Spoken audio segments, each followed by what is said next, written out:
ایسا ہی دستور ان کا تھا جو آپ سے پہلے رسول ہم نے بھیجے، اور آپ ہمارے دستور میں کوئی رد و بدل نہیں پائیں گے۔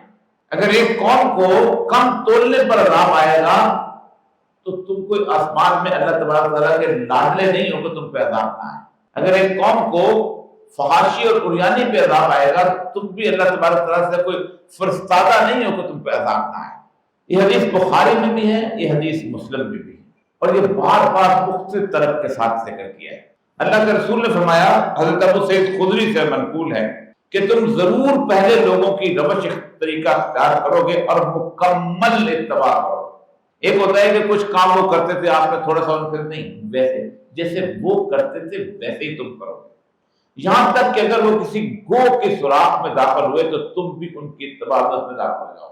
حضرت ابو ہریرہ رضی اللہ تعالیٰ فرماتے ہیں کہ آپ سے ہم نے دریافت کیا یا رسول اللہ کیا پہلے والوں سے مراد یہود و نصارہ ہیں؟ تو آپ نے فرمایا تو اور کون ہیں؟ تو یہ رسول اکرم صلی اللہ علیہ وآلہ وسلم کی اس امت کے بارے میں ایک پیش گوئی ہے، جس کے بارے میں آج ہم اس کا ذکر کریں گے کہ کیا واقعی ہم ان طرح کی حرکتیں کر رہے ہیں کہ نہیں کر رہے ہیں، اور اگر کر رہے ہیں تو پھر ہم پہ عذاب کی صورتحال کیوں ابھی تک معلق ہے؟ کیا ہم اس عذاب کا انتظار کر رہے ہیں جیسے وہ کر رہے ہوتے تھے؟